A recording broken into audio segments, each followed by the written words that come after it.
Hey guys, welcome. Glad to have you here. Looking forward to your questions. As the nature of the event suggests, primarily what I'm going to do is I'm here to be the response of anything you be the response to, I guess, be at the response of anything you want to ask me. So yeah, ask me your questions about anything game related, even tangentially is fine. Let's try and keep it largely on the topic of game, but I'll take whatever's good. As far as the questions, just put them in the chat. I know in the past I've done a thing where the questions go and they get upvoted. Today we're just doing strictly from the chat, so I'll be very much on top of watching those, looking at what you guys are sending me there. All right. So with that said, I'm gonna crack into the questions. A little bit about what to expect for today. I'm gonna do questions for a while. We'll see how the flow is coming and how everything's going. Then we'll take a little break. I have something very, very special for you guys that's unique to this particular webinar. It's not for anybody else but you guys. And then I will go back into some questions at the end. I'll do quite a bit more in terms of answering some questions at the end. So that's kind of what to expect. All right, but I see some questions coming in already. So let's look at it. All right. So first question, I guess, is kind of a little vague, so I'll answer it in as it's a vague question. I'll give a little bit of a vague answer or a general answer, but we'll see what we can do. First one is, how do you improve your text game? This is important because texting is probably the single biggest area where you're going to lose girls once you have decent game. If you look at like my ratios on girls that I meet and get a number or better from, and girls that I close once I get on a date, those are both just obscenely high. But then the text turnover is not nearly at the level of those other two. It's good. It's better than your average guy for sure by a lot, but it's just not the same as when you're there in person. So texting's huge. So how do you get better at texting? Number one, get a lot of numbers, right? Get a lot of numbers through going out, get a lot of numbers through doing online dating, have a sample of girls to text. This is good for a lot of reasons. One, for practice, two, for abundance, right? When you're scarce and you're thinking about that one particular girl, it does tend to affect your texting negatively. So that's number one, get lots and lots of practice. Number two, go and review and understand my four versions of text model, which is very, very useful and very, very good, right? Every text basically falls into one of four categories: either silence, shit test, logical or asking questions, and then overtly positive. Or sometimes it'll fall into two categories next to each other, like it'll be a compound text or something like that. But it always falls into one of those categories, and you can tell from that category how far along you are and therefore how to respond to the girl.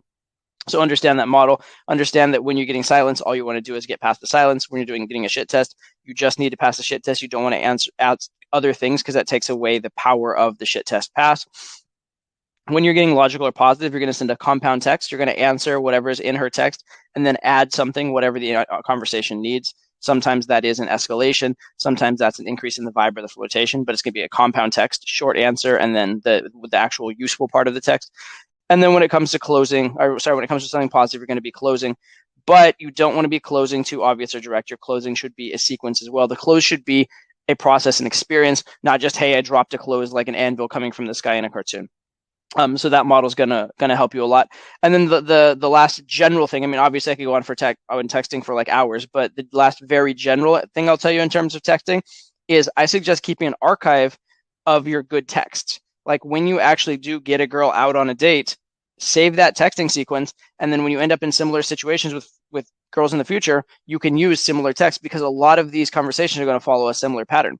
Even more so with online game, because you're starting with a stock opener or a stock set of openers usually, and you're going to get stock responses. So you can have planned out or have an idea of how to respond to most of the responses you're going to get. And so you don't have to reinvent the wheel on every text. You can use text you've used before. Excuse me. Sorry, I know that's attractive, guys, but I got to deal with it. So the point is, you don't have to text from scratch every single time. Okay, you can use what has worked before. You can create a body of work in texting so that it becomes very easy. Like most of my text sequences, and especially most of my online dating sequences, they follow a very similar pattern, a very similar format. All right, let's see. I'll answer these. Okay, cool. So quick questions. These are one's a very lighthearted question. One's a much more serious question. It says, hey bro, two questions. I'll answer them quickly since there's two. What's your take on the who pays for dates and drinks issue? And do you bring up the subject of STDs? Okay, so first one is, what's your take on who pays for dates and drinks? It doesn't matter too much. It doesn't matter too much who pays, as long as a couple things. As long as number one, you're not paying more than you can afford, and number two, don't make a big deal about it. If it's a trivial expense, let it not be a big deal. The fight over it, or the issue over it, or the people being offended, or it being contentious is much of a bigger deal than who actually pays. Don't worry about it being like a supplicating thing, as long as you don't come from a supplicating frame. If you buy drinks in the sense of, hey, let's have fun, we're having drinks together, I'll buy them because we're having fun, who cares? That's fine. If you buy drinks and here, let me offer you a gift so you'll talk to me, that's not very good. So it's all about the framing there, but it's not that much of an issue per se. Do I bring up the issue of STDs? Typically not until it's highly relevant. I have for any question like this, I suggest you go check your CDC website, know the odds, know the risks for yourself, all that kind of stuff, know what you're getting yourself into, and do the math, do your own math in terms of that kind of stuff. But for me, in terms of like when you're just meeting a girl first time, I think a condom's a very good tool and very much should be used. And then when the time comes that you're getting into a relationship, you definitely need to have that, you should talk with your partner at that point, et cetera, et cetera. But that's up to your own particular thing. If you want to be someone who has like an extensive STD talk before you have sex the first time, it will reduce the number of times you have sex a little bit, but it will also make those times a bit safer. So it's just about risk and reward and your own particular risk tolerance. But I recommend go check out like the get the facts, know what the risks are, and then you can assess your own risk reward decision there. That's a personal preference thing. Let's see. Okay. Saw this one. Todd, what would be your response to an AMOG who tries to humiliate and dismiss you from your set? Like if he told you that famous, oh, you two don't know each other, have a good night then. What to say in order to destroy him? Thanks. And so, okay, so there you go. So how do you deal with AMOGs? So the first thing to know with respect, by the way, AMOG, for anybody who doesn't know, AMOG has to do with guys that are competing with you, right? Guys who also want to talk to the girl and pick up the girl that you're talking to. And the biggest thing with AMOGs is you don't want to engage with them if you don't have to. If possible, you'd rather just have the girl's attention and have her paying attention to you to the extent that he's excluded. And so if you're even in this situation where he can be bringing up these kind of topics and saying you guys don't know each other, that means you responded to him at least enough for him to be doing that. So you already made a mistake somewhere. You're already in a worse frame than you should be. But the general answer to any kind of AMOGs and on a lot of shit tests, really, or a lot of really negative shit tests, not flirty shit tests, is what I call point out the incongruence, point out the gap. So the AMOG is trying to act like he's this cool guy and you're being the weirdo, right? Whereas in fact, you're having a conversation, you're probably engaging the girl, and he's trying to butt in because he's jealous, right? And so there's a gap between how he wants to be perceived and who he actually is. And if you can point out that gap, you're going to win. So in the case of this guy saying, oh, you don't know each other, have a good night then, you could point out the fact that he seems very eager to get rid of you and not very eager to have a fun conversation and mingle at a social place. Right? But whoa, that's cool. I appreciate the courtesy. You seem very eager to you seem like you're in a rush to get rid of me and get back to, it's all right. We're all having fun. Just relax. It's all good. Right? Something like that can work because there's the gap of he's being too pushy. He's actually the one being weird. And if you can point that out, you're going to do relatively well. Also, to be fair, if you can just ignore it, that's also usually good. Sometimes it can't be ignored, but if it can be ignored, that's almost always the best option. All right, next question. General one, but a good important one. How do you get a solid number? Number one, run a good set, right? Run a good set. What does that mean? It means you have the right processes in place. You are being a cool, chill guy. You have conveyed some man to woman vibe. She knows that you're there in that capacity. You're coming from a frame of high value rather than low value. All of these general things absolutely apply and are very, very useful and important.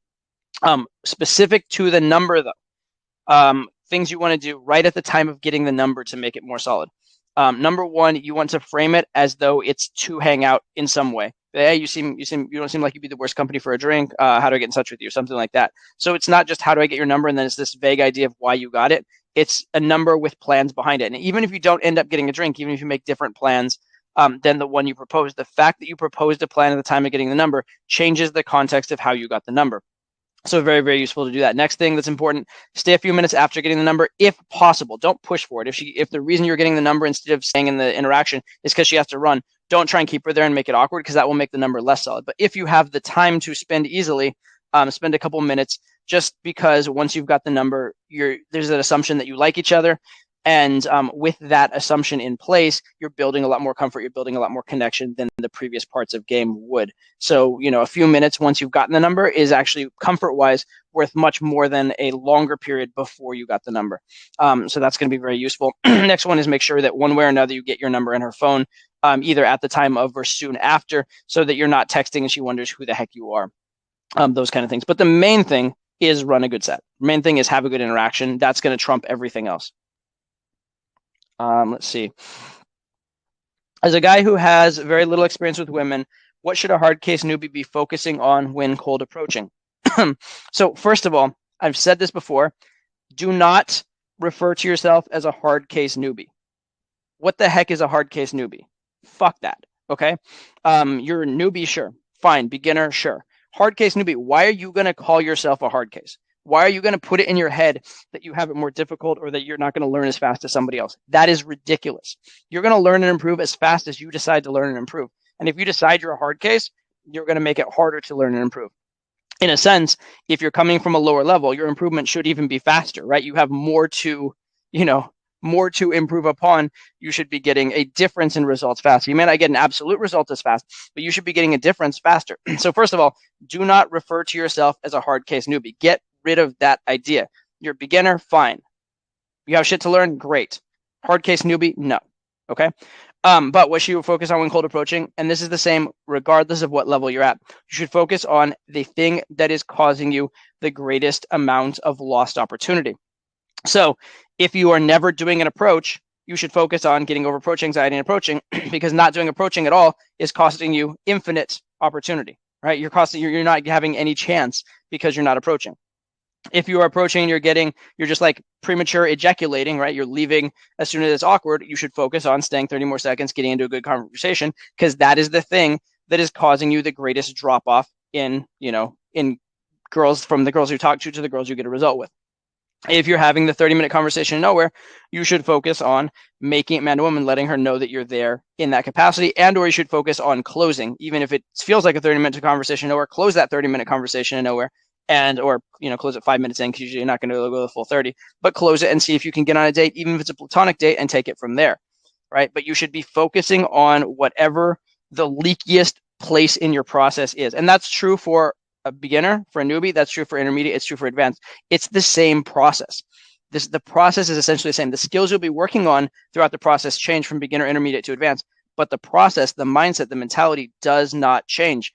And this idea of identifying yourself as beginner, intermediate, or advanced and trying to think that it's a completely different animal, it's not. Game is game, and the process is the process. The skills change, but even that, here's another aside, the skills actually, you'll come back to the same skills at a higher level. Right, so you may have some issue of assertiveness at a beginner level, and then you'll think you're over it. You'll think you've gotten to intermediate, gotten to advanced, you've gotten over your assertiveness issue, and you'll come up with a situation where you're dealing with a very scary situation, an actually difficult situation, and you're like, oh shit, I actually have an assertiveness issue again, and you're going to have to work through it at a higher level, at a tougher level. But the process is the same. And hard case newbie, no, don't want to hear that term. Don't want to hear that term. I don't want you thinking that term. Let's see. Okay, here's one. How do you get over the fear of sexualizing and telling her you only want a one-night stand or to become fuck buddies? I would never. Never is a hard word. I talk about don't say I always or never in game. I would virtually never, because I can't think of a time when I would. I would virtually never be telling a girl that I only want a one-night stand, right? At least not in a serious way. I've joked around about that. I've said it as a joke and meaning it as a tease or something like that, or especially with a girl who's particularly used to guys having crushes on her, or if even she's been obnoxious about that or something during the interaction, I might tease or joke about that. But flat out telling a girl in a logical way that I want a one night stand to become fuck buddies before I've had sex with her, I cannot imagine a situation in which I would do that. So I don't think this is a fear thing. I think this is a that stupid thing. Right? There's some things like, how do I get out of the fear of over the fear of jumping out of a plane without a parachute? You don't jump out of that fucking plane, right? It's not a smart thing to do. Getting over a fear of stupid things is not something to get over. Fear sometimes is your friend. So this is a bad idea. Don't worry about the fear. Just don't do this thing. All right, what do we got here? It's a good question. I've answered this in other places, but it's a good question. It's one that comes up a lot. How do you know when you've gone from beginner to intermediate and then from intermediate to advanced? So, I mean, this is very arbitrary. I mean, anyone can define beginner, intermediate, advanced however they want. So I'll give you my definition of beginner, intermediate, advanced. My definition of beginner is that you are at a place where you fundamentally don't have a viable game process yet. So what that means is you could do, excuse me, there's no set number of approaches you could do where like, if I do this many approaches, I will get a result, right? Not 100, not even 1,000, whatever, because there's something fundamentally missing.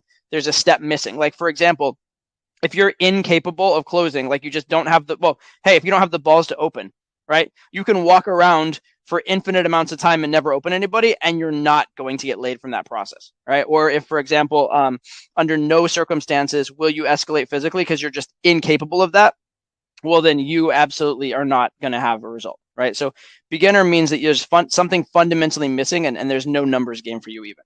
Once you get to the point where you could say, if I do X number of approaches, I will get a result because I'm doing all the right steps. And if the girl likes me, it'll work. I would say you're at some level of intermediate. Okay. Now, intermediate is a huge range because there's intermediate where you have to approach, 500 girls to have sex. And there's intermediate where you have to approach, 50 girls to have sex.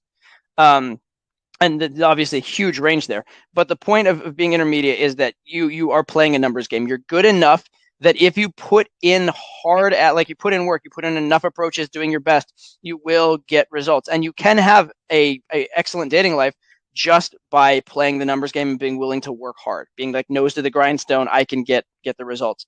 And usually with like cute-ish girls or mediocre girls, not with the hottest girls, but you could have an active, good sex life that would make most guys happy at an intermediate level if you're willing to put in the work.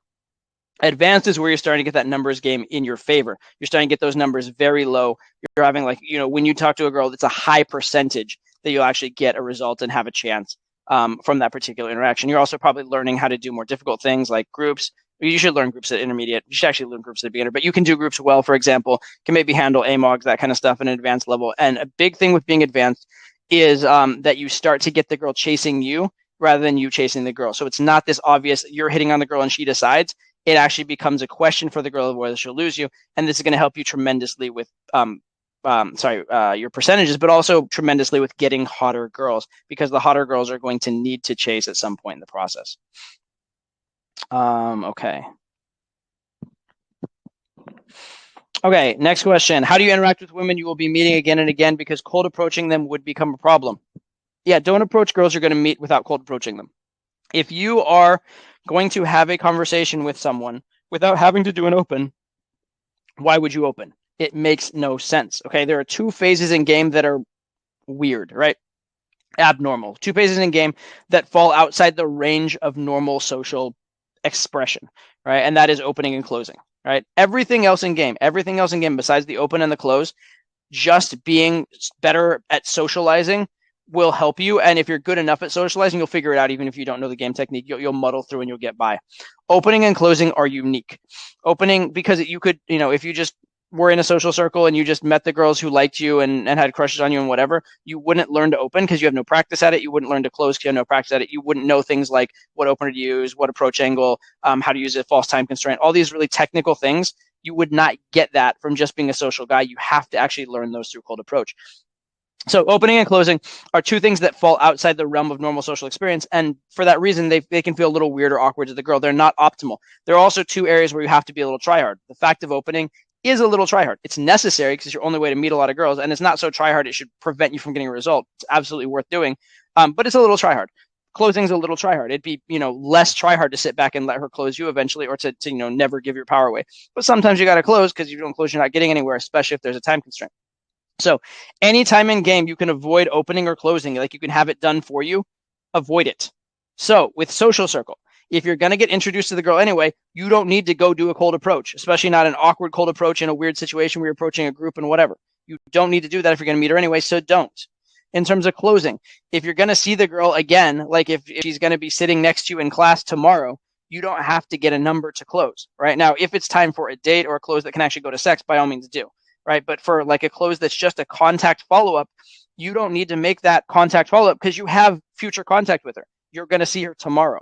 So you don't need to do that. So avoid opening and closing in these social circle environments. Just be a cool person, and be a cool person, not just with that girl, be a cool person with everybody. Your reputation and how other people perceive you and how she perceives that other people perceive you is going to be incredibly useful in that context. Okay. This is good. How to shift gears when you have a super logical day to a more social mode. This is actually a really funny one, because when I read this the first time, I read it as like just skimming it when I was choosing the questions. I read it as like, how do you take a super logical conversation and make it more social, right? And then I read more, like actually read the thing and saw what he said, and he's talking more about your inner game. But they're really the same thing. They're really the same thing, because the thing that I think a lot of guys get wrong about conversation is they think that conversation has to be this linear thing where once you start a story, you have to finish that story, or once you start a joke, you have to give the punchline, or it's weird or whatever. That's absolutely not the case. If you're talking about something and it's not going well, it's not interesting, if you're bored by it, she's bored by it, why would you finish that topic? Just jump to the next topic. You just throw in whatever the interaction needs, right? So you're telling some boring story about your childhood, she's not liking it, you're bored telling it, like, you know what I actually love about this place, and just change the subject and talk about some other shit. Okay, you're not stuck in that subject. Similarly, you're not stuck in any particular mood or mode, right? So if you've been, sitting in front of your computer coding all day, because I know a lot of people, I have a lot of tech guys, whatever, or you've been sitting doing like a science experiment all day, or engineering, or whatever it is you do. If you've been sitting doing that and you're in a logical mode, well, there's no need for that to continue. You can, in the next moment, take a non-logical action. You can do something ridiculous or silly. You could randomly burst into song, right? And that would suddenly take you out of logical. I'm not saying that that's necessarily the most socially calibrated thing to do if there are people around, or thing you necessarily should do. But the point is, you can start that process of doing something social, illogical, fun at any moment. And granted, the first one might be a little stifled. You might be a little incongruent, but you do the next one and the next one, and you start to build it, and you're going to become congruent with it. So instead of having this idea of like, I need to have this like transition where I take myself gradually from this to, no, just do it. Just do something silly and illogical. Just do something social. Just have a conversation. On your way home from work, if you've been coding all day, talk to the taxi driver. Assuming you take a taxi, talk to the person on the train, right? And yeah, it may not be the best interaction you've ever had. Guess what? You weren't trying to pick up that person anyway, and it's getting you there, right? And if it's a weird interaction, you can laugh about it, realize nobody died, and take that as a positive. So there's two steps, really. The first step is just do something. Just take a social action. The second thing is how you evaluate that action. If you take a social action, it goes well, evaluate that action as like, I have value, people like me, and take positive reinforcement from that and make it easier and easier. If it goes badly and nobody dies, take it as positive reinforcement. The world is a safe place, and there's not a massive social consequence for taking these actions, and take positive feedback from that. Because either way, the feedback is never going to be as bad as the worst it was in your mind. It's never going to be as bad as the thing that was stifling you in your mind. So one, take action to start being social, and two, take the response as positive feedback, because it will be positive. It's never going to be, like I said, as bad as what was going on in your mind. All right. Okay, how do you recover after failing a shit test or being put in a bad frame? Number one, it's probably not as bad as you think. Okay, normal people get put into bad frames all the time. Normal people fail shit tests all the time, and they just muddle through it. And oftentimes they're unaware. They're unaware they got put in a bad frame because they don't even know what a frame is, and they don't understand that supplicating is bad or whatever. Or a lot of people get shit tests and they just like, oh, okay, I just got clowned, and that's fun. I'll laugh at myself and move on with it, and they do just fine, right? Whereas guys who know about frame and shit test sometimes end up doing worse than someone who doesn't know, because if both people are not good enough to pass the shit test or to hold the frame, but one person's oblivious to it and the other person knows they messed up, and it allows them to get in a downward spiral and allows them to feel bad about themselves and get more in their head and then get in a worse frame and fail more shit tests, that's really bad. So the first step is don't get put into a negative spiral. Don't allow it to continue to impact you. It happened, move on. Okay? And don't make a big deal about it either. Don't bring it up 5 minutes later and try and correct it, because that's only going to make it worse as well. Okay, so number one is be a little oblivious, move on. It's not the end of the world. You're going to fail shit tests. You're going to occasionally be put in a bad frame. It's not a game ender. You can pick up a girl having failed a shit test at some point. You can pick up a girl having put in temporarily into a bad frame. These things happen. It's not the worst deal in the world. What you need to do, though, whenever there's a setback of any kind, whether it's shit test, bad frame, you try and escalate and you fail, you get, the girl gets distracted and has to take a phone call and leaves and it kills all your momentum in the set. Whatever happens, the easiest thing to do is just kind of rebuild the set, rebuild the interaction. So go back to a place that you know you're good. So maybe you got in a bad frame, you failed a shit test, but you're socially good. Go back to where you would be if you had started the conversation, you're socially good but haven't created anything, and start recreating the interaction. Start initiating flirting again. Start, if you've gotten a bad frame, start gradually chipping away at it and introducing some positive frames, right? So the right approach is, number one, don't make it a big deal. Don't make it worse than it is. Number two, go back to the drawing board and start rebuilding the set, because the girl's impression of you is going to be the sum total of your interaction. It's not based on one moment only, right? And so if you had hours and hours of great interaction and one kind of shaky moment, it's okay, right? And if you have a shaky moment early, well, you have a little more work to do, but start building out that good interaction to overwhelm it in terms of the girl's experience. Can self-deprecating humor work when being congruent and self-amused? I don't like it. I don't like it in general. Can it work? Yeah, maybe, kinda, right? Depending on the vibe. If the girl really just happens to like that humor and she relates to it, or if the girl is kind of self-deprecating herself and your value level maybe matches her value level with it. I mean, I'm not gonna say it could never work, but it's just a bad idea. Like, if you have to look, think of it this way: if you have to ask the question, can this thing ever work? Can it even work ever? Well, if you have to ask that question, maybe it's not the best thing to be trying to incorporate in your game. Maybe instead of thinking like, is there a situation where this could ever work? Just think, the fact that I have to wonder that means it's probably not very good. Why don't I do something else instead? Why don't I do non-self-deprecating humor? Why don't I do things from a more positive frame? So instead of being like, could this little marginally awful technique ever actually work? Is there a situation? Is it really that bad? Instead, be like, if I have to ask that, don't.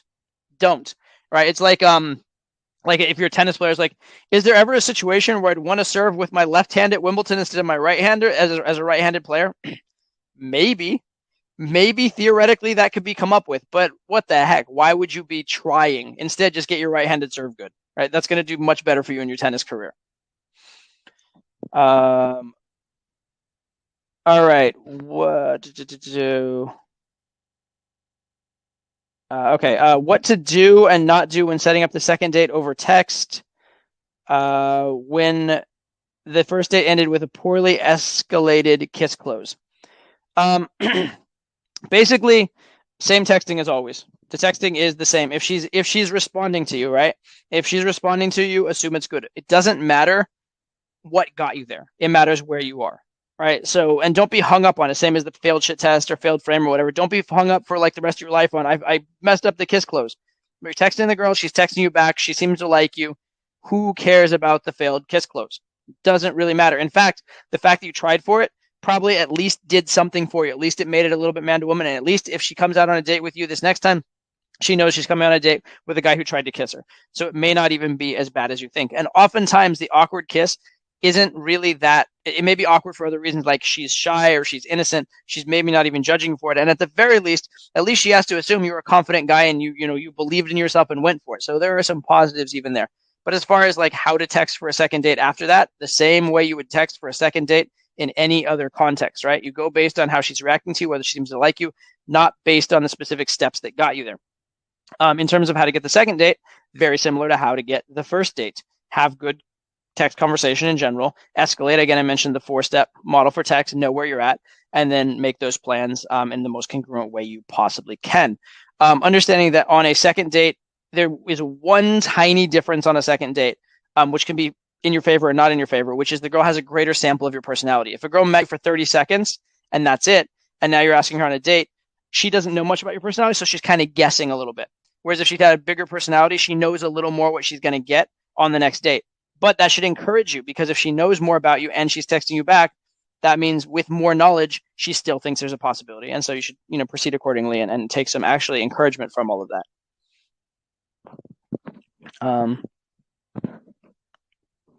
Let's see.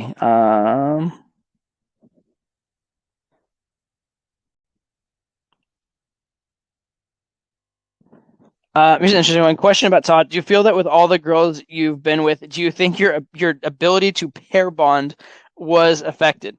So this is an interesting thing. Ability to pair bond is an interesting thing because I guess there's an assumption here that like that's a natural innate thing or whatever. And that assumes that like humans are naturally monogamous, which is actually something I would dispute.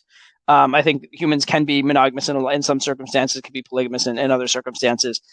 So I don't think that's such an absolute thing. But the general idea here, I think, is the idea that like if you do date a lot of girls, does that make you jaded? Does that make you unable to settle with one girl, et cetera, et cetera?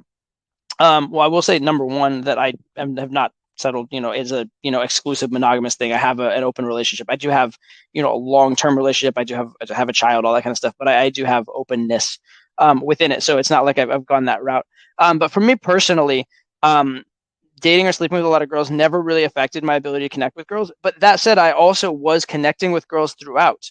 Right. I mean, there are a lot of guys who get good at game and they just have like a series of one night stands. They never call a girl back after, or they're just trying to like obsessively run up their number, which I don't think is healthy or even quite sane.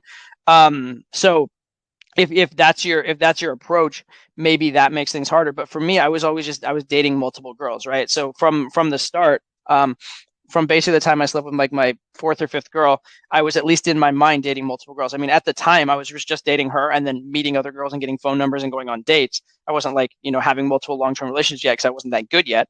But even then, in my mind, I was not settling in. But what I've always done is I've had longish term relationships. I had girls that I dated for several months or even periods of years and that kind of stuff. And I definitely have built deep bonds with them. And then in terms of who becomes special to you, basically, if you have the choice of dating, these various girls you're seeing, and you find that, on any given weekend, you could see any of five or six girls and you keep choosing this one, well, that means that maybe you're more compatible with that girl. Maybe you enjoy your life with that girl better. Maybe she's a better choice for you, and then there's no reason why you wouldn't go that route. And if you do want to pair bond, if you do want to settle down, I think that's a great way to do it, which is you're seeing different people, you're getting an idea of what's available in the market, and when one thing in the market stands out, it's like consumer behavior. You purchase that thing again and again and again. You start to develop customer loyalty because you've just seen reliably that beats everything else in the market for you. And so I think that's how you get there. And by the way, any kind of jadedness or any kind of like lack of willingness to settle down actually probably has a lot more to do with not the amount of girls you're seeing, but with increase in your ability in game, right? If you're constantly getting better and each month you're dating and sleeping with better and higher quality and hotter and more interesting girls than you were the previous month, well then hopefully that does affect your ability to pair bond because you shouldn't be pair bonding in that case just yet. You shouldn't if you're every single month the quality is improving and improving and improving, why don't you ride that train and see how far it goes? And by the way, the two aren't mutually exclusive because if you're dating these multiple people and as your quality is getting better and better and better, the older ones are not going to stand out, the newer ones will stand out, and they'll still move in the same direction. So they aren't even mutually exclusive things. But no, I don't think that game should negatively impact your ability to connect unless you treat game as some kind of weird kind of like sociopathic like quest for numbers. If that's the case, then maybe. But if you're doing game the right way, if you're doing game in an enjoyable way, and if your goal is towards relationships, you should be gaming and having relationships within the game. I don't think it should be a problem whatsoever. Um,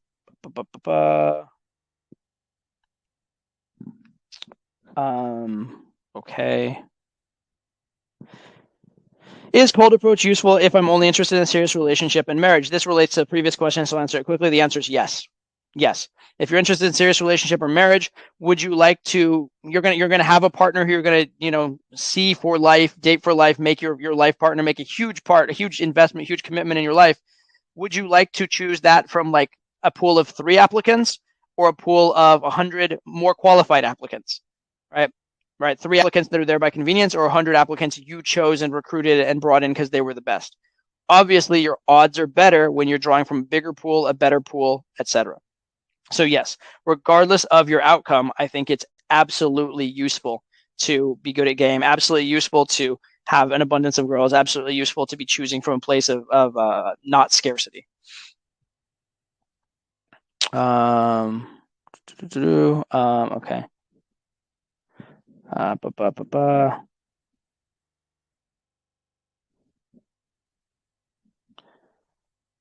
Okay, so this is interesting. Well, I'll answer this quickly, just very briefly. So it's hard for me to be interested in a girl that's not a 9 or 10, but most of the time I feel like I haven't the expected level.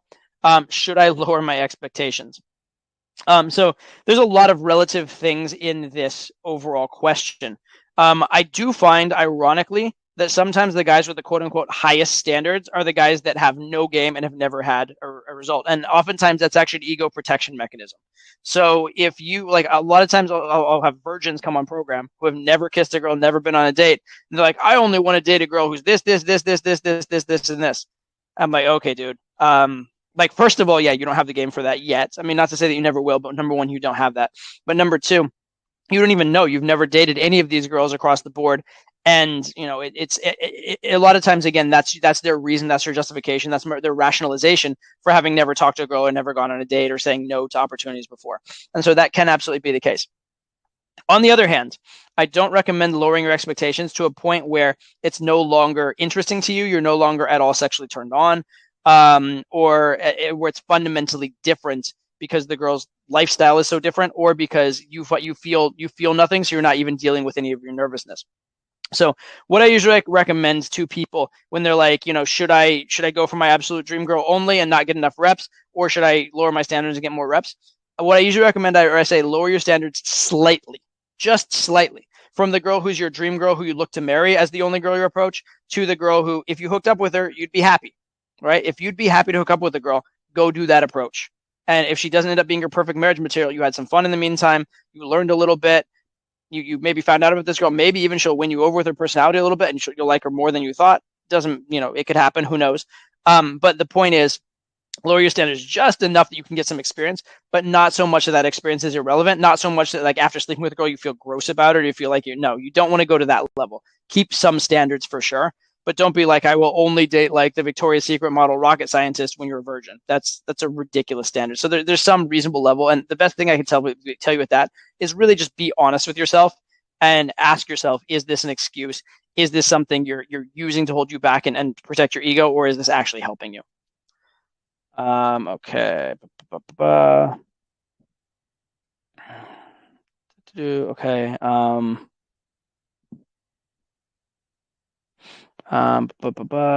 What's the best cold approach? How to answer a date? So I'm getting some of the questions that are kind of repeats. So I'm trying to make sure I get unique questions. So sorry for the delay, but it's for your benefit. It's a delay to make it better, I promise.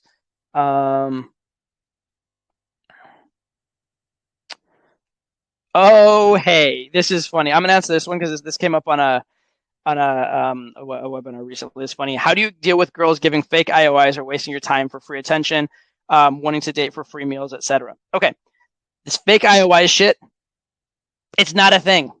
It's not a thing. Now, girls using you for stuff potentially is a thing, okay?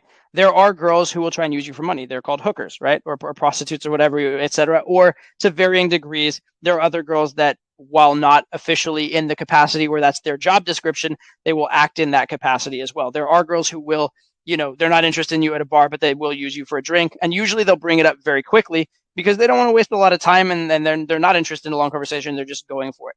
Then there are girls that within a relationship will try and get you to pay for a lot of things for you and for them and use you in various ways. So this does exist. There are girls that will try and use you for tangible things. But this idea of fake IOIs and using you for attention is not a thing. Girls don't want attention from guys that are unattractive. Girls don't want your attention unless your attention is validating for them. And in order for your attention to be validating, they have to find you at least a little bit attractive. And in order to fish for fake IOIs, they have to put time and energy and attention in, which is actually the process they'd need to go through to develop feelings for you, go on a date with you, etc. So this idea of getting, like, girls are using you for attention or fake IOIs, it's not a thing, right? And especially if you've had a decent interaction with a girl, don't be thinking they're just always using you. Like, this idea that girls are always using you and the girls are evil and girls are out to get you is very insidious, because it makes you distrust girls, it makes you dislike girls, it makes you like try way too hard to hold your frame and be resistant, and it makes you highly, highly, highly unattractive. So the default assumption, if the girl's spending time with you, she likes you. If the girl's, flirting with you, she likes you. Now, if all of a sudden it flips to some kind of weird thing where she's asking for tangible things, well, then you can change your opinion at that point. But thinking ahead that she's probably giving you fake IOIs, wasting your time, wanting things from you, before there's been an actual, clear, obvious, factual instance of that is a terrible, toxic idea. And I know this comes from like from red pill and all kinds of shit like that. It's bad. It's really bad for your game. It's really bad for your mentality. It's really bad for your self-esteem. And it's not actually accurate. It doesn't make sense. Unless there's a tangible thing for them to be trying to get out of you by using you, they're not using you. Okay, they're not. They're not using you for some intangible reason. That doesn't make sense, right? Even a girl who's like on social on online dating, and she's using online dating to promote her Instagram and get followers. She's not, if she's messaging you, she's not using you for your attention on there. She's doing a marketing tool, and she's not actually interacting with anybody logically. But if she's constantly messaging you back and forth, she's still investing in you where she doesn't have to. She's still engaging with you as far as that goes. And there's no reason for the girl to over-engage without a specific tangible behind it. Okay. So even in the case where it's actually an overt marketing strategy, they're not using you specifically. They might be using men in general or the bulk of people that will be gravitating to their profile. But if they're in specifically uniquely interacting with you and putting time and attention and flirtation in with you, that is not, there's no reason for that to be fake. It doesn't make sense. It would be stupid for them to fake that. So your assumption should be that it's genuine. It's also a much healthier assumption for you and your self-esteem and your possibility of success. So please get this like defensive, they're using me shit out of your head. Unless there's a tangible thing they're using for it, they're not. Sorry. Rant, but I've been asked that recently and it's so frustrating to me. It's not a thing. Not a thing.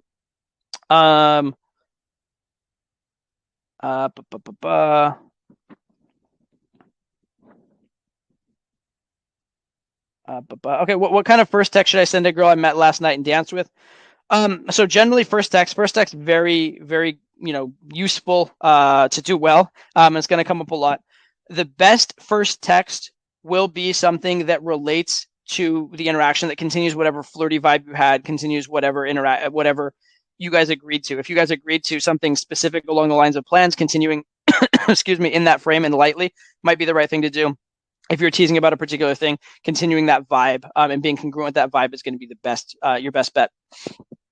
Beyond that, if you have nothing, like let's say it was just a completely short interaction, what I would send is something kind of like light, teasing, and short, and that just kind of says, hey, we got each other's number. Let's, hey, cool meeting you. Let's talk soon. Something along the lines of that. Yeah, I'll give you 3 different kind of examples. How about that? So general, if you had a good interaction, it's never going to hurt you, and you can use it default. Hey, it was great meeting you. Look forward to talking to you soon. Your name, right? Normal, cool, not going to hurt you, etc. If you happen to have something really good to use, by all means. Like for example, I remember I met a girl who was like a patent attorney. She's like hot patent attorney. But anyway, so afterwards, after we talked for a while. And so my first text to her, and it worked very well. I said, I have a quick question for you.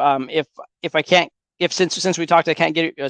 I don't think it's since we talked. I said, hey, quick question. If I can't get you out of my head, do I owe you royalties? Right.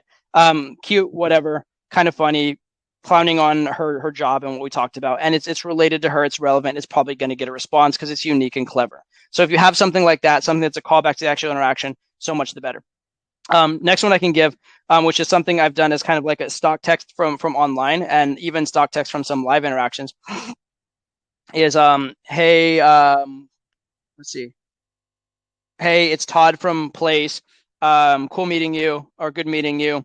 Please save this number so you can be appropriately excited for my call. Something like that. It's a little more formal, but it's a little bit teasy, a little bit lighthearted. And it sets the frame that you will be following up, you might be calling, etc. And I like that because I like to get the girl on the phone. So I like putting it out there early on that may be something I'll do in the future in the text interaction. So that's maybe 3 examples. A very basic one when you have a little bit more of particular history with the girl, and then one that's kind of in between. It's a little bit flirty, but it's still pretty stock. So those are 3 examples of just general ones. Anything you come up with that's unique to the girl is going to be better, but the generic stuff is absolutely fine. Okay, does it make sense to use disqualifiers or pushaways after you already had sex?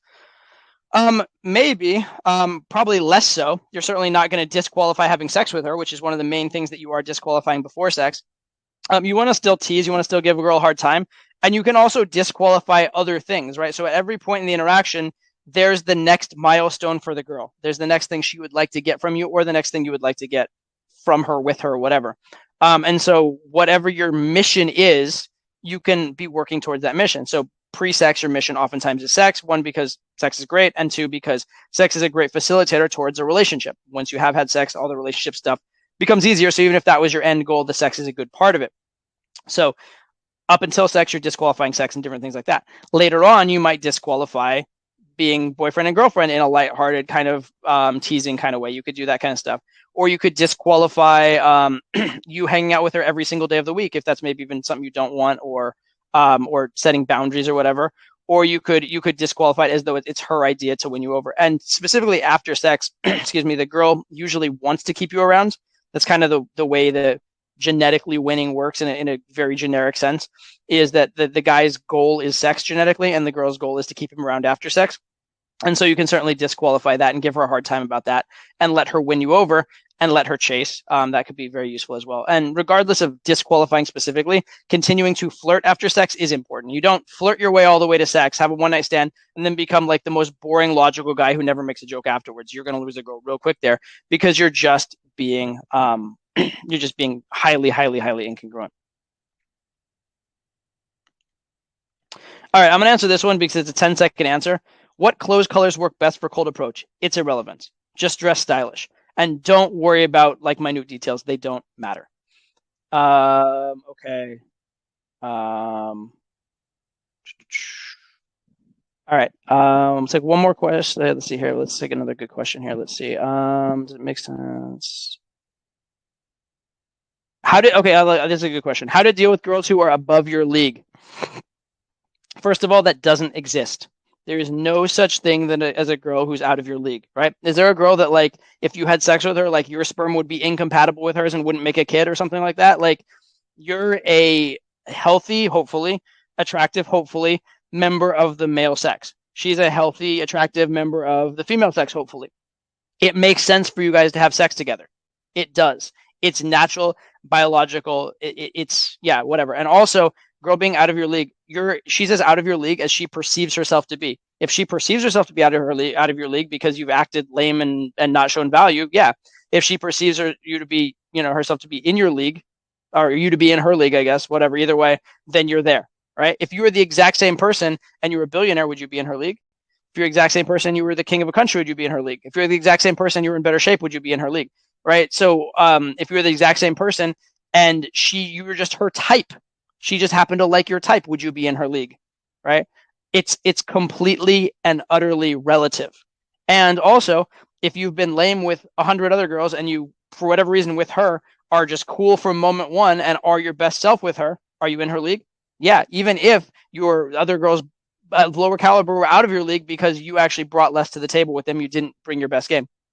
There's no such thing as a girl out of your league. And in fact, high-level game is designed to get girls that are out of your league, right? The goal of beginner is just to be able to get some girls at all.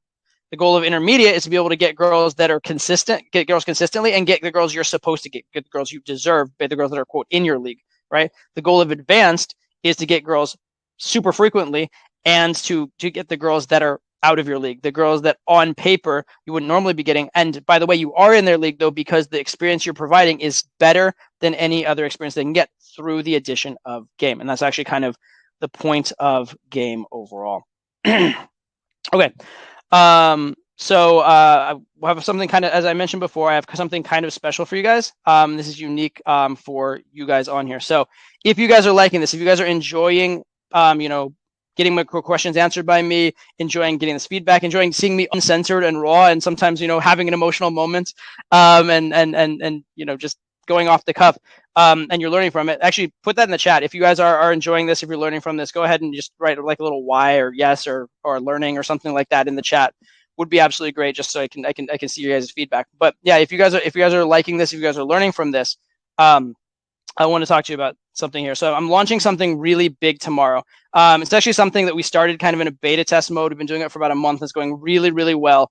But we've like really perfected it, and we're ready to go. It's gonna go live to the world tomorrow. But since you guys are on this webinar, I'm introducing it to you guys first, and you guys at a much overall better deal. And just it's pretty awesome. So anyway, it's coming out. It's pretty awesome. Something I've been working on. Basically, I've been giving a lot of thought over the last few years to how is the absolute best way for guys to learn game? How is the absolute best way for guys to get good fast? What can I provide it to be like really, really personalized and really help you on that intimate level, but at the same time, provide it to, to people instead of just having to be one-on-one with one client at a time. And so anyway, with all that in mind, again, launching something pretty big tomorrow. What I'm doing is Todd V's mentorship program. So I want to tell you a little bit about that and a little bit about how I'm making it special for you guys as well. So basically, it's a mentorship program designed to help you grow, designed to help you learn in game as fast as possible. And growth needs to be consistent, right? If you just like go out and have one session of game, you're not going to learn much from that. But if you go out like consistently a few times a week and you do consistent approaches, you evaluate how those approaches are going, you improve something each step along the way, you improve each time you go out, or you work on something new each time you go out, that's when you're going to get consistent growth. And that's what really matters. I mean, I'll say this, I've said this a million times. If you get 1% better every day, you get 3,800% better within a year. And that's the goal. The goal is just get that 1% better consistently. So it's about getting consistent growth, consistent results. And how do you get that? What is that growth built on? It's built on access to me, so I can help you personally, access to my coaches who have been in game for years and years, traveling around the world with me. They know inside and out how I teach. They've worked with tons of students themselves. The ability to get answers quickly, the ability to have the resources you need. If you have those things, it's going to make your process tremendously better, much easier than trying to go out and bang your head against the wall and try and learn game on your own. So what's inside the mentorship program? First of all, the biggest thing, probably the biggest thing, I like to think so, consistent weekly access to me. If you're liking this this call that we're doing here and your ability to have your questions answered, imagine doing this every single week with a much smaller group. Imagine doing it with a group where, I mean, a lot of you guys have had your questions answered so far, and I'll be coming back around to answer a lot more questions after this. But imagine if you could basically guarantee you're getting your questions answered every single week on that call. And you're with that intimate group of guys that are dedicated and pushing and really into game and asking super high quality questions as well. So imagine doing this every single week, how much it would improve your game, how much information, how much growth you'd get out of that. And with it being, again, smaller group and specific to you.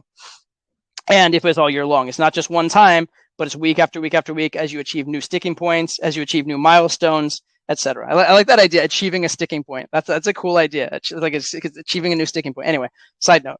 But anyway, what do you have? You have 4 live question and answer calls with me every single month. Again, it'll be a small group of guys, much smaller than this call. I go up to 2 hours on the calls. I've been going very long and answering like basically every single question pretty much. And usually we'll do it around this midday time on a weekend so we can get it so as many people as possible can be on it. So you're getting that constant feedback week after week after week.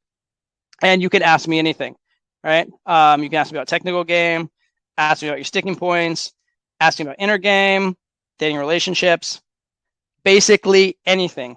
And it'll be uncensored, right? It's not like YouTube where I have to worry about like, oh, how's the algorithm going to respond, or will this video get banned or whatever.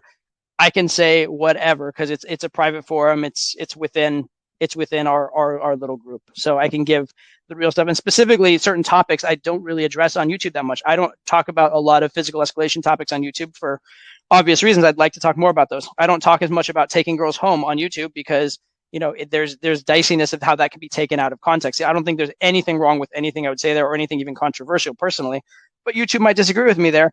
And therefore, it's not really a platform where I can put that. So I can be really uncensored. And also, you can be very uncensored with your questions, too. You can put stuff at, you can ask questions you might not want to ask us publicly as well. And again, it's done in a small group weekly webinar, every single one. Next up, you have the mentorship portal, which I think is an incredible tool. It's comprised of a few different things. Excuse me. One of the biggest of which is Ask a Coach. I have these coaches they basically traveled around the world with me. They've been in game for many, many years. And they know my style of game, but they also know their own experiences.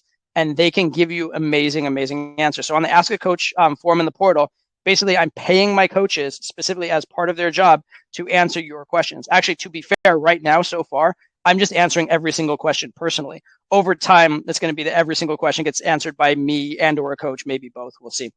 But every single question on there, we are answering. It's like if you put your question on there, we will be answering it in one shape or another. Excuse me. So you'll be able to get high-level answers to high-level questions or low-level questions on a consistent basis, reliably, again, specific to you. It's a big difference between a general video on YouTube and getting your specific exact question answered, because there's a lot of nuance in game. Next up, we have the mini course library. Good for everyone, especially if you're a beginner.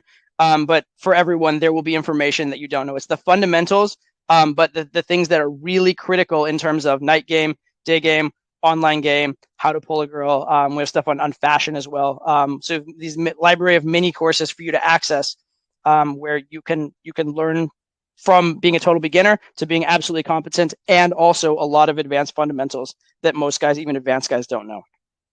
And then we have the archive.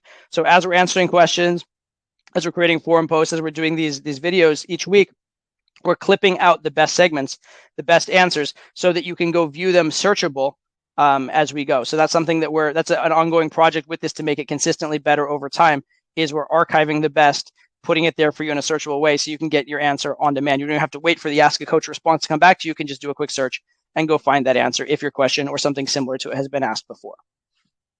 And then last but not least, we have an online community.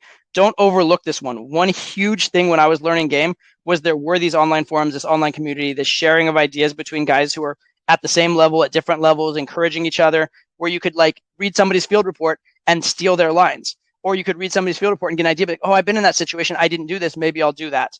Right. And a lot of, obviously, tons of the value of this program is going to come from me and come from my coaches, but you'll be surprised. A lot of the value will be coming from your peers, right? Who are guys who are at the same level as you are, who have solved the sticking point you're currently at. And also there'll just be a lot of original new ideas being generated.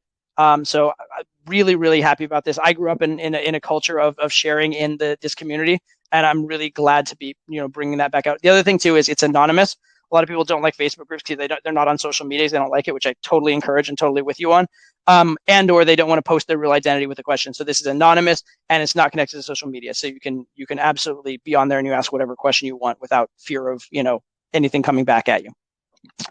In addition, I have something very special, like I mentioned, for you guys, specifically for being on this webinar. I appreciate you guys being here. I like answering questions. It's been really good so far. So thank you for being here. Something special for you guys. So the price of the mentorship program after the launch is going to be $297 monthly. Again, I have a special offer for you, which is a significant reduction of that. That's what the final price is going to be for that mentorship program, to do it monthly. But again, I'm giving you a special discount. And option 2, if you want something even more personalized, now that's already very personalized. You're going to get a lot of your questions answered, all your questions answered on the Ask a Coach, a lot of feedback, a lot of attention, etc. But if you want something even more personalized, you can add on, you can do the mentorship program plus a monthly 1-hour one-on-one call with one of my coaches, normally a $300 value. So for that, the normal price after the launch would be $597. Again, I'm giving you guys a huge discount on that package. So if you want to do the mentorship program with the group and then also have that one-on-one call with the coach, where you can do really specific things like go into your specific texts, right? Give them your text message, show them the screenshots and have them go text by text analyzing it. Or you can break, if you want to get audio recorded in field and have them listen to the audio recording, or even if you can get videoed, but audio is just fine and easy to do by yourself. They'll break down the audio and say exactly what you're saying right and wrong, what you're doing right and wrong, the progression of your interaction, etc. So really, really in-depth and personal. Or if you have a personal like relationship issue and you want to ask specific questions, you want to ask follow-up questions and really get into the weeds with it, you can have that call with the coach where they will be 100% focused one-on-one with you. And it's not just a one question answer. It's in depth again and again and again, as deep as you want to go. And also your coach will get to know you over time, right? Month on month, they're going to know you better and better and better, be more and more calibrated to you. They'll oftentimes give you a mission or an assignment to do during that month and then come back and report back and continue that ongoing growth phase. So highly recommended as well if you want to go more personal. Again, $597 monthly after the launch, but I have a huge discount for you guys on that. So if you guys want to check it out, what that discount is, it's a 3-hour only sale. So it's going to go from basically through this call and when we finish it to 3 hours after. It's at toddvmentoring.com. Get it now. Like I said, I'm dropping this program to the world tomorrow, and it's not going to be at this discounted price. I actually wasn't even going to offer this price anymore. We had a little technical glitch on the last webinar, so I decided, you know what, we'll offer it one more time. But it's going to full price tomorrow. This is your last chance. Within 3 hours of the webinar, go check it out over there. And I think you're going to like what you see. Again, it's hugely, hugely discounted over what the final prices are going to be. Okay. So special webinar only deal. It's at toddvmentoring.com. But what I'm going to do now is I'm going to take questions specifically about this for the next 5 minutes or so. And then after that, I'm going to get back to general questions. I'm going to do a bunch more general interest questions and general things for you guys. So just wanted to let you know it's there. Again, toddvmentoring.com. Check it out. I'm going to check up in the chat and see what questions you guys have about that program specifically. We'll do that for, again, like about 5 minutes or so, and then we'll go back. Is there a minimum of months you have to be subscribed? No, absolutely not. You can cancel at any time, right? So as soon as if you're not loving it, cancel. No big deal, no issue. Yeah, we want to. The goal is to create an amazing product program, whatever you want to call it. We want to make it so amazing you want to stay on it. I don't want to be like roping you in with like some long commitment or whatever. I want you to be like excited every single month to get on there. I want you to be excited to get your questions answered and excited to interact with the other guys in the community and that kind of stuff. So absolutely. How long will the program last? A couple of months or years. So I will say two things. Number one, the intention with this program is for it to become a central part of what I do in my company and my business. I want this to become a big thing and a big deal. I want it to become a thriving community. I want it to become a huge portion of the attention I spend on coaching. So that's the intention. And the intention in terms of how long I'd like to last is like, quote unquote, forever. Now, obviously, at some point, decade or two in the future, whatever, I'll retire from this and then maybe not anymore. But the point is, like, quote unquote, forever is my intended time for this. If it's going well, if it's working, I see no reason not to keep it going. So that's the idea. And again, the idea is to keep it growing and improving. So in terms of intended length of time there, in terms of guaranteed length of time, I guarantee that it's going to go for at least a year. It will exist for at least a year because there are some people that have signed up for a year. So I absolutely have to deliver at least that long, no matter what. I'm committed to that. But the goal is for it to exist ongoing, essentially, quote unquote, forever for the length of the company, and for it to continue getting better and better as we get better archive of questions, as we perfect the product. I mean, I think it's pretty amazing now, but as we perfect it even more, as the forum gets even more active and the ideas get better and better and the sharing gets better, I only expect it to improve. I only expect it to grow. So that's my intention. And then I will say at least a year is pretty much guaranteed that we will be doing it for. Beyond that, I can't technically guarantee it, but I fully intend to. Let's see. Can you choose when to start? Like to start in a couple months from now? Absolutely, yes. If you have a situation like that, what I would suggest is sign up and then contact us. For any technical questions or specific questions, you can contact support at toddvdating.com, SUPPORT at TODDVDATING.com, support at toddvdating.com. And we can figure that out. So what we would do in that case, if you were to start and then to get the special offer and then actually start participating in 2 months, we would essentially just refund your first couple months of payments, or we'd figure out something along the lines of that when the time comes, or we'll figure it out. But definitely don't delay on this deal because the deal is only available for 3 hours. And something technical like that, like starting with the delay, we can certainly work with. Again, for anything technical like that, anything specific, support at toddvdating.com. They can help you out for sure.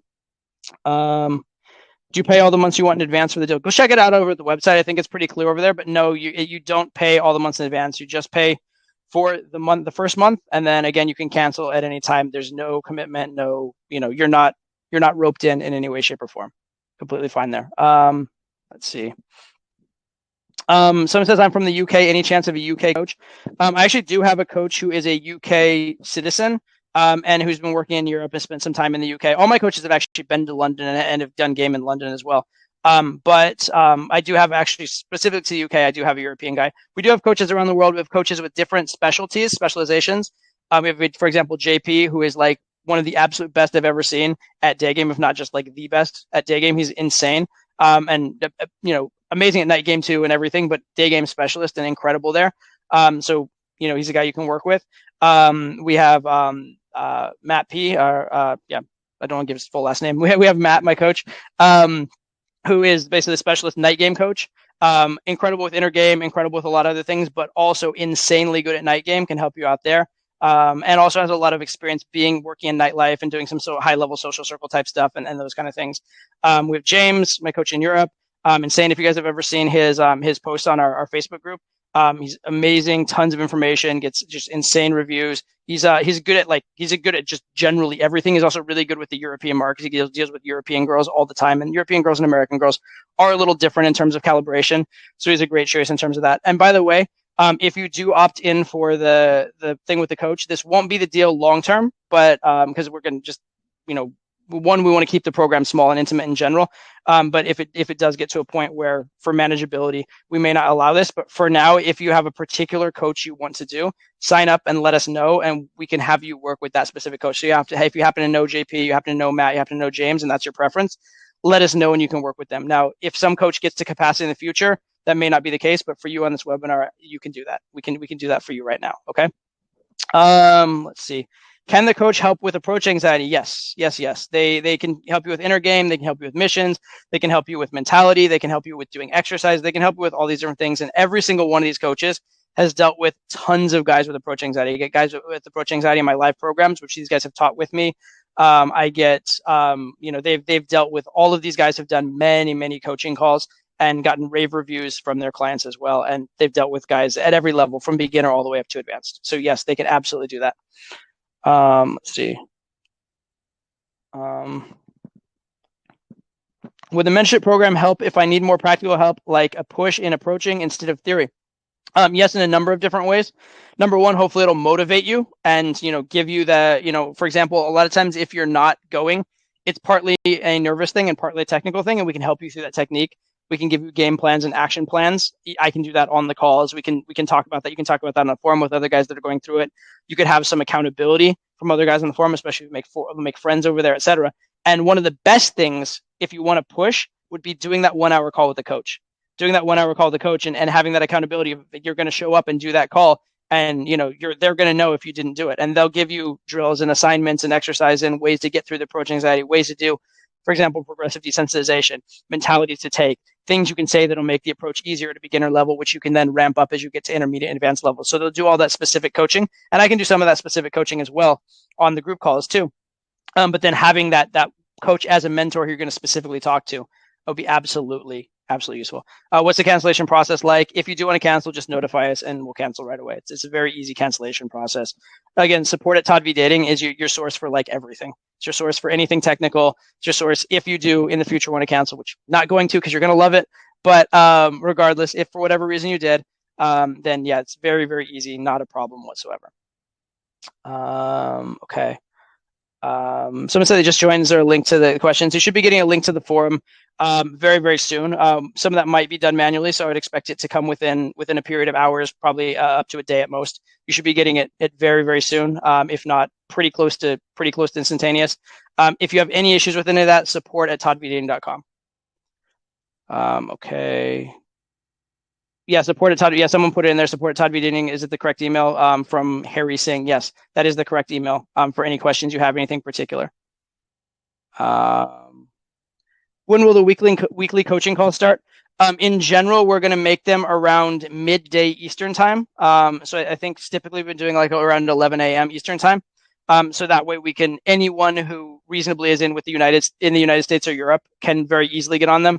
If you're in Asia or Australia, you can still be on it. You have to stay up a little later, 1 day a week. Sorry, but that's the time we have to do because most of the people are in the US or Europe. But it should be a time when almost anybody can be on it. Like it's hard to imagine a time zone where people actually live that you can't technically get on it.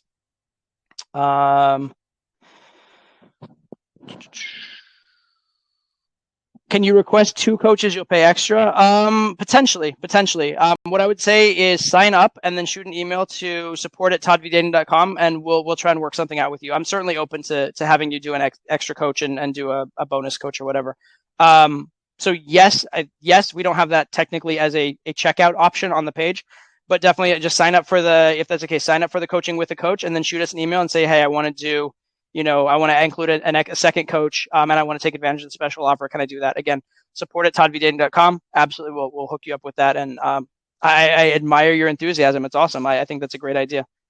Can you upgrade the plans later? Yes, but not with a special offer. So if you want to do the plan with the coach, and you just opt in for the plan without the coach, you can absolutely add the coach to the plan later. but it would be at the normal price. Whereas if you do opt for the plan with the coach this first month, and you are like, well, I like the program, but the coach thing, it's not for me as much, then you can downgrade it later, and that's fine. So you can always downgrade from the package with the coach to the package without the coach. But if you're going to upgrade later, you can do it, absolutely, but you won't get the special offer price. You'd have to do it at the normal price if you upgrade later. So if you're in doubt, if you're kind of on the fence between the two, you could opt in for the program with the coach, and then for the second month, be like, hey, I just want to go for the normal program the second month. It's a great way to try it out, see if you do well with the coach, see if you enjoy that part of it, and then there's not a huge risk or huge commitment. You can just cancel that half of it and keep the deal for the lesser half, or for the lower half if you so desire. But you can't do it in the opposite way just because of the special offer, right? Because we can't extend the special offer into the future. Let's see here.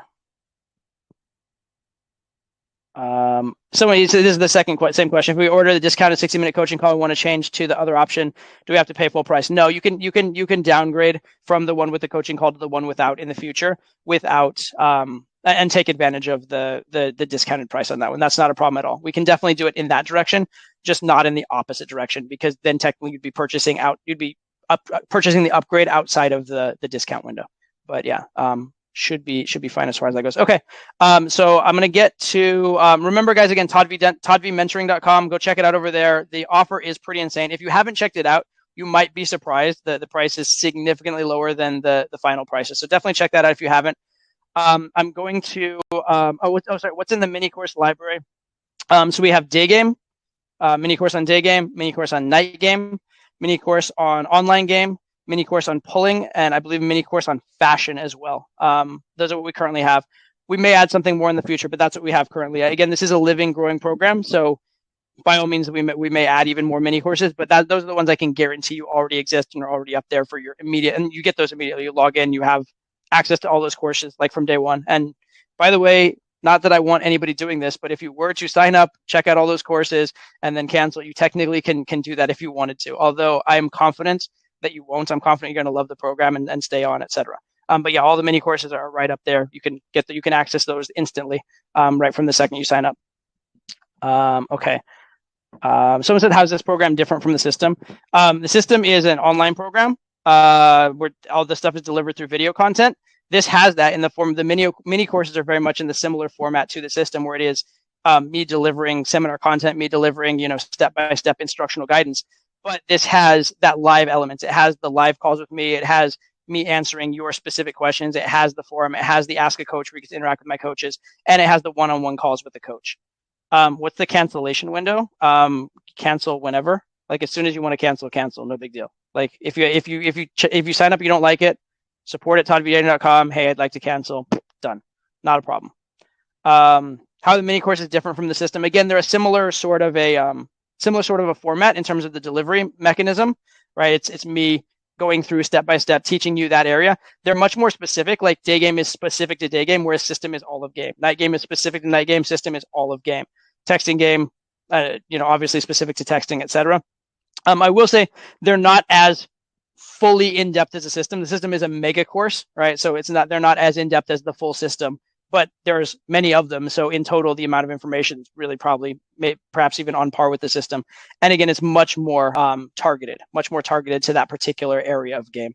And then of course, there's all the live elements as well. Yeah, if someone says you canceled, you get the remainder of the period you paid for. So if you signed up for a month and then canceled, you would still be good for the full month. Absolutely. Yeah, you'd get the remainder of the period, and then you just would not pick it up at the next billing period. As far as all that goes. Okay. So I appreciate the questions on this. I'm going to go back to general questions. I'll circle back around if anybody has specific questions on this. Again, check out toddvmentoring.com. Also, if you happen to have a question I didn't answer, you can email support at toddvdating.com and they can help you out. But again, remember this 3-hour window. You want to get, you need to do it within the 3 hours. So definitely, if you have a question for support, send it over ASAP so we can get it handled and get you going. Because again, it's a very limited time offer. Okay. So go back to some general questions. And again, we'll touch on this if you guys have further questions on this towards the end. Let's see. Okay, cool. What is the upside and downside of using the word date on a number close? How do higher quality girls view this word? Um, so first of all, the word date can be used different ways, right? You can use a date seriously, as in let's go on a date. You could also use the word date in a way where it is where it's used jokingly, right? So it'd be like, let's go on a date. I want to take you on a date. I would like to date you. That's very serious. Whereas you could be like joking around and be like, oh, this is so cute. Are you asking me on a date? And you're joking around and teasing about it. So the word date is not the same in all contexts, right? There's the context for the word date where it is very serious and formal. And then there's a context where it's very, very informal. And they're two very different things. I typically don't use the word date in the serious sense very often. I will more say hang out, grab a drink, something more of a euphemism for it, because the idea of a formal date, it does a couple things to me. Number one, it seems like a big commitment. It seems like it's something you put in your calendar and you have an obligation, which I really don't like so much. Also, it puts girls in the mentality of going on dates, which can put them in the mentality of like expensive dinners and don't kiss until like the third date and, all this kind of, and like it's looking for a relationship. So I like to avoid that in that frame in general, but there may be times for it. And if you are a beginner and you have trouble with being particularly man to woman, it may actually help you to say the word date in order to clarify that it is a man to woman thing and you're not suggesting just hanging out as friends. So there are some contexts where it could actually help you, but as you get more advanced, I think that in general, the using the word date or using these formal labels is more hurtful than helpful. Okay, let's see. I'd love to know your feedback getting matched on apps like Bumble where girls have to open you first. But once they've sent me a text and I try to carry on the conversation, they keep ghosting. This keeps happening a lot. Okay, so the general question here is Bumble specific, but on any app, what to do when a girl messages you first. So when a girl messages you first, there's a couple things. Most of the time, they're not going to message something super interesting. If they do, great. That's awesome. You're off to the races. Your job's easy. Most of the time, they're going to message something like "Hey" or "Hi there" or whatever. Especially on Bumble, they just do like the bare minimum message, which is kind of funny, right? So the idea is, yeah, the girl messages first, but then they send these lame ass messages that basically just make it a situation where the guy's messaging first. However, what you should do is if they message you first, your opener, which it technically is, even though it's a follow up, should not be as much like a stock opener as what you would send if they hadn't messaged you first. Also, because they messaged you first, there's another frame available to you, which is very useful, which is the frame that they like you, the frame that they approached you. So I usually will take that frame, right? Or they hey, cool, cool that we matched, or hey, thanks for reaching out, something like that at the start of my thing, or oh, hey, thanks for the message, or something like that, or hey, I'm glad you liked what you saw, something like that. Glad you liked what you saw is probably better than thanks for the message. Thanks for the message a little could be taken the wrong way. It could be taken as a little bit like you're surprised or something. So something like glad you liked what you saw is probably better. But something along the lines of that at the start of your message, assuming the frame that they liked you and they approached you, is a really good thing. You can probably get into qualifying them a little bit better first. Now, if you have a stock message, something like on a site where they're not messaging you first, you might send a stock message like "You're adorable, fingers crossed you're not crazy." If they say "Hey there," and then you say "You're adorable, fingers crossed you're not crazy," it's weird because it's not grammatically in context, right? And so that can be a problem. It can be very, very try hard and it looks too gamey. On the other hand, if they say hi and you say back, there's not enough. So you want your answer to assume a positive frame, usually assume the frame that they liked you and talked to you first, even though it's only subtly there. And then you want to give enough to continue the conversation. You need to give them something to latch onto to continue and respond. Flirty is good, or interesting or intriguing can be good, but you need something non-boring. So one good frame, two non-boring are the two things you're looking for in that context. Okay. If a girl immediately reads all your messages but takes 2 days to answer, does it mean she's gaming you? It might. That's a pretty weird scenario. It could be that she's trying to play games or something like that. It could be that there's some kind of it depends what you're messaging on too. It could be there's some kind of thing on her phone where when she generally opens the app, it shows as red, whereas she's not actually like necessarily. I don't know. It's possible that she's not actually reading them at that time, but it is weird to be like immediately read in and wait 2 days. If that's the case, and if she is gaming you, here's the thing. That seems annoying, right? And it is annoying, and it's stupid, right? It's actually fully stupid on her part. But if she is gaming you, it means at least she likes you enough to try and game you, right? So take some positive out of that, right? She's at least investing enough to be weird, right? Now, granted, you prefer she wasn't weird, but you would, at least she's, at least she is trying. At least she cares about how you're perceiving her. So there's at least a positive in it.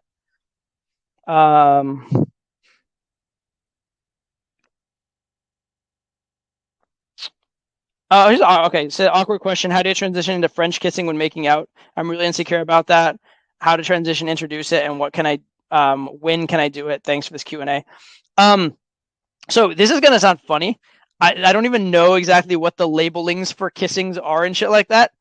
I guess French kissing is kissing with tongue. I guess that's what that is. I just like, to me, distinctions for kissing. I have like kissing like peck and then kiss, and that's it. I don't make this distinction about a French kiss. And I don't actually care. I don't even actually try to like do that necessarily so much. And usually the girls will do it, right? Usually the girls will start doing tongue, or the girls, and they initiate it first if you're doing good kissing and if they're into that. So I don't actually even try to initiate it. But if I were trying to initiate it, what I would do is I would like kiss a little bit without, and then at some point just drop the tongue in briefly. Just drop just like put like just like kind of kissing, put it in for a second, and take it back, and don't make a big deal. I wouldn't like reach in like try and like go deep and like do like tongue wrestling as your first little bit. Just kind of like, as with any escalation, try a little bit, calibrate it, and see where it goes. But generally, as long as you're kissing beyond pecking, like your lips are caressing and going into each other and stuff, that's good. And there's a lot of other techniques that are probably more important or more useful than French kissing even, which is like occasionally subtly biting the lip, kissing and pulling the hair while doing it. There's probably more important techniques than specifically the French kiss. But yeah, but with any escalation, I would gradually do it. Do you have any tips on approaching girls where English isn't their first language? I live in Germany. Number one, learn German. If you live in Germany, learn German. It's not that hard to learn passable German. It won't take that long, at least enough that like it looks like you made an attempt, and then you can switch to German, switch to English. And by the way, in terms of girls where English isn't their first language, German girls speak fucking good English. Like, German girls actually, for the most part, do speak English. It's a very educated country. It's a country where the language is similar enough to English. It's not a hard one to learn. Like throughout Europe, aside from England or the UK, I guess in general, and maybe the Netherlands, Germans speak basically the best English in Europe. So you're in a good spot.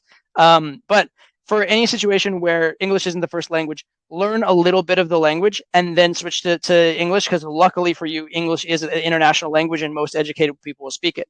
If they truly don't speak it, learn a little bit of the language and then switch to Google Translate. And Google Translate is great because, one, it's universal, and two, it's actually kind of better than regular conversation in some ways, because each time you're typing and waiting and typing and waiting, there's all this like intrigue and anticipation built, and it's actually kind of this fun, interesting thing. So it makes even boring conversation more interesting and fun. It also gives you time to think about your answers, so you can craft potentially even better answers than you would be able to under other circumstances, right? So it shouldn't be that big of a problem, but I do recommend learning a few basic approach words, a few basic courtesy words and conversational words in that language. I know for me, for example, I went to Japan for like a weekend. And by the way, this is why you don't have an excuse if you live in Germany. I went to Japan for a weekend. I learned 20 words in Japanese, and I was able to game for the first minute or two in Japanese and then switch to Google Translate, right? So if I could do that in a weekend, you should be able to do, relatively decent, flirtatious German living there. There's no excuse for not speaking the language if you live there. You can learn. When I'm at school and I cold approach the girl, it feels like I'm talking more and the girl isn't participating in the conversation. What am I doing wrong?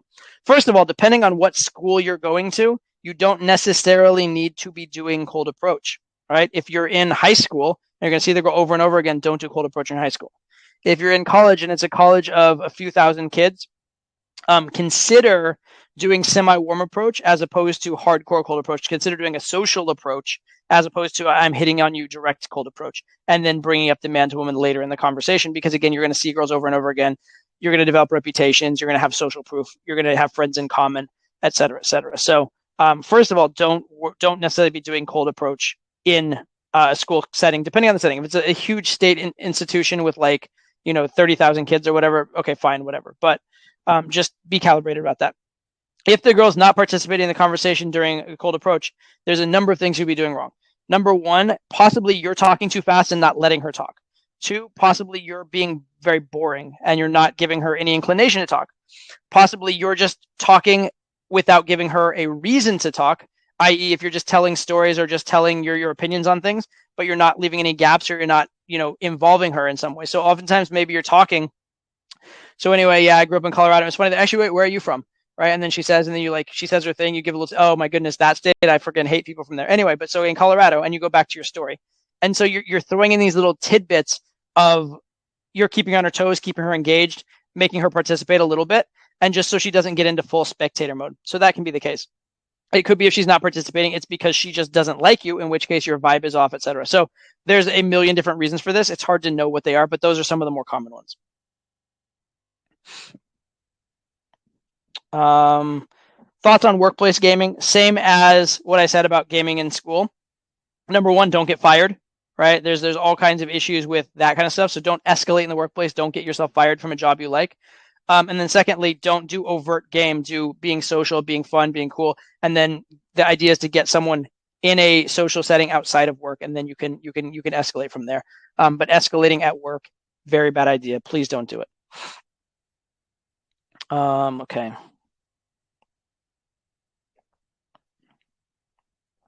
Okay, Todd, what's your experience doing freeze outs and tactics like that? Takeaways, I guess. Are they still useful after having sex when you're dating? I mean, definitely having boundaries, being willing to walk away, being willing to be less engaged, being willing to give someone a hard time, being willing to say, I don't like that, all useful. And definitely doing that stuff. Teasing is fine. You can also disqualify further on things. So, for example, if you're dating, you can disqualify meeting the parents. If you're, or you can have like resistance or give resistance to meeting the parents. If you are, if you've met the parents, you can give resistance to getting engaged, right? So all the way, there's always the next step and the next step and the next step. And there's tension around that next step. There's the girl having to win you over. There's the frame around that next step. So that always exists, regardless of kind of how far you've gone there. So someone says best place to find long-term material girls. So that really depends on you, because everybody's version of what long-term material is different, right? Some guy's version of long-term material is a girl who's a virgin. Some guy's version of long-term material is a guy who's amazing at sex because they want to have like good sex, right? And who's open and they care a lot about that. Somebody's version of a long-term material girl is a girl who's going to stay at home and raise the kids. Another guy's version is a girl who's going to like be into her career and ambitious, and you guys can be ambitious together. So it really depends. But what you need to think about for that question is what is your version of that? What are the traits of your long-term material girl? And then, the girl you want to be with long-term, who is she? Then you have to go find that girl. But you need to get more specific. You can't ask where to find my girls I find to be long-term material and then think those are the girls that you want to be with long-term, because we might have very different tastes. Let's see.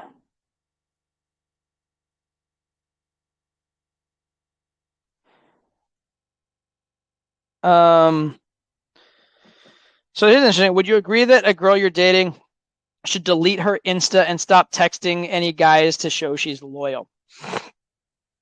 So kind of yes, kind of no, definitely no to parts of this. There's a lot of stuff mixed in here.